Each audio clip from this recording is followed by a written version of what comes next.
அனைவருக்கும் இனிய காலை வணக்கங்கள். நீங்கள் இணைந்து கொள்வது நியூஸ் ஃபர்ஸ்டின் காலை நேர பிரதான செய்திகளுடன். உங்களோடு இணைந்து கொள்ளும் நான் டில்ஷாட் தேவதாசன். மலர்ந்திருக்கும் இந்த நாள் அனைத்து மக்களுக்கும் மகிழ்ச்சி பொங்கும் நாளாக அமைய வேண்டும் என்று நியூஸ் ஃபர்ஸ்டின் சார்பாக வாழ்த்துகின்றோம். முதலில் தலைப்புச் செய்திகள்.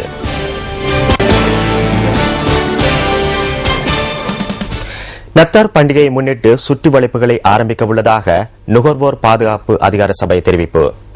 கட்டுநாயக்க பகுதியில் பணத்தை கொள்ளையிட்டு தப்பி சென்ற 3 சந்தேக நபர்கள் கைது. இந்தியாவில் 14 வயது பெண் ஒருவரை கொலை செய்த வழக்கில் குறித்த பெண்ணின் பெற்றோருக்கு ஆயுள் தண்டனை. விரிவான செய்திகள். நத்தார் பண்டிகையை முன்னிட்டு அடுத்த மாதம் 1ஆம் தேதி முதல் விசேட சுற்றி வளைப்புகளை ஆரம்பிக்க உள்ளதாக நுகர்வோர் பாதுகாப்பு அதிகார சபை தெரிவித்துள்ளது. இதற்காக விசேட சுற்றி வளைப்பு பிரிவு ஒன்று உருவாக்கப்பட்டுள்ளதாக நுகர்வோர் பாதுகாப்பு அதிகார சபையின் தலைவர் ரோமி மர்சோ குறிப்பிட்டுள்ளார். குறிப்பாக காலாவதியான பொருட்களை விற்பனை செய்யும் வர்த்தகர்களை இதன் மூலம் கைது செய்ய நடவடிக்கை எடுக்கப்படும் என அவர் தெரிவித்துள்ளார். இதேவேளை பொருட்களின் விலைப்பட்டியல்களை காட்சிப்படுத்தாமை மற்றும் பொருட்களை பதுக்கி வைக்கின்ற வர்த்தகர்கள் தொடர்பிலும் கூடுதல் கவனம் செலுத்தப்படும் என அதிகார சபையின் தலைவர் ரோமி மர்சோ குறிப்பிட்டுள்ளார்.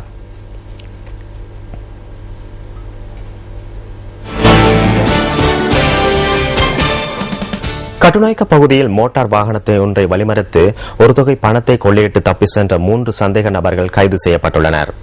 கைதான மூவருக்கும் பல கொள்ளை சம்பவங்களுடன் தொடர்பு உள்ளது என போலீசார் தெரிவித்தனர். நேற்று முன்தினம் அதிகாலை கட்டுநாயக்க பகுதியில் மோட்டார் வாகனத்தில் பயணித்த வேளை மற்றொரு மோட்டார் வாகனத்தில் வந்த குழுவினர் குறித்த வாகனத்தை மறித்து பணத்தை கொள்ளையிட்டு தப்பி சென்றிருந்தனர். சந்தேக நபர் ஒருவர் மருதானை பகுதியில் வைத்து கைது செய்யப்பட்டதாக போலீசார் குறிப்பிட்டனர். சந்தேக நபரிடம் இருந்து கைப்பற்றப்பட்ட மோட்டார் வாகனமும் போலீசாரிடம் ஒப்படைக்கப்பட்டுள்ளது.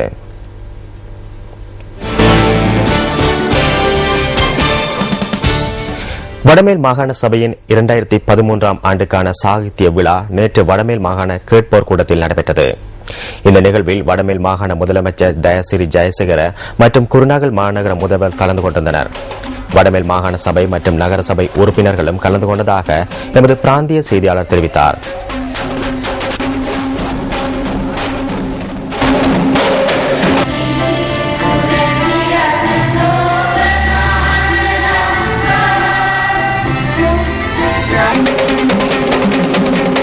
இந்த நிகழ்வில் போட்டிகளில் வெற்றி பெற்றவர்களுக்கான பரிசில்களும் வழங்கப்பட்டன. புத்தளம் மற்றும் குருநாகல் ஆகிய மாவட்டங்களைச் சேர்ந்த பல கலைஞர்கள் கௌரவிக்கப்பட்டமை குறிப்பிடத்தக்கது.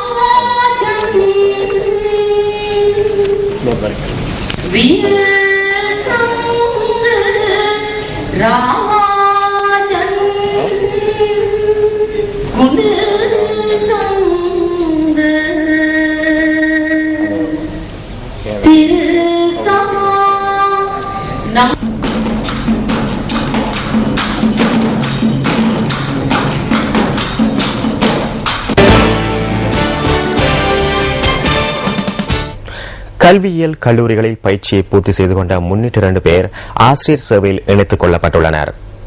நாடளாவிய ரீதியில் கஷ்டப்பிரதேச பாடசாலைகளில் நிலவும் வெற்றிடங்களை நிரப்பும் நோக்கில் இவர்கள் இணைத்துக் கொள்ளப்பட்டுள்ளதாக கல்வி அமைச்சின் உயர் அதிகாரி ஒருவர் குறிப்பிட்டுள்ளார்.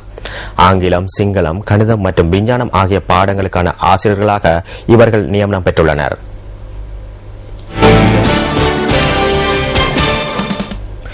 அடையாளம் காணப்படாத ஒரு வகை சிறுநீரக நோய் தொடர்பான தேசிய வேலை திட்டங்கள் குறித்த யோசனைகள் அமைச்சரவைக்கு சமர்ப்பிக்கப்பட்டுள்ளன. ஜனாதிபதியின் செயலாளர் தலைமையிலான பிரதிநிதிகளாலும் அமைச்சரவை குழுவாலும் இதற்கு முன்னரும் அமைச்சரவையில் இந்த யோசனை தொடர்பில் முன்மொழியப்பட்டிருந்ததாக அதன் ஏற்பாட்டாளர் சுற்றாடல் மற்றும் மீள் புதுப்பித்தல் சக்தி அமைச்சின் செயலாளர் DMUT பஸ்நாயக்க தெரிவித்தார்.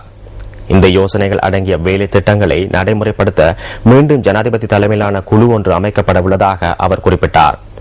அனுராதபுரம் மற்றும் பொலனறுவை ஆகிய மாவட்டங்களில் ஏற்பட்டுள்ள அடையாளம் காணப்படாத சிறுநீரக நோய்க்கான காரணம் இதுவரை கண்டறியப்படவில்லை. இலங்கையின் அழகிய எழில் கொஞ்சம் பகுதிகளுக்கு உங்களை அழைத்து செல்லும் டிஸ்கவர் ஸ்ரீலங்கா தொகுப்பு அடுத்து.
இத்துடன் நியூஸ் ஃபர்ஸ்டின் காலை நேர பிரதான செய்தி நிறைவு பெறுகின்றது. நியூஸ் ஃபர்ஸ்டின் மதிய நேர பிரதான செய்தியை பிற்பகல் 1 மணிக்கும் மணித்தியால செய்தியை 10:25க்கும் எதிர்பாருங்கள்.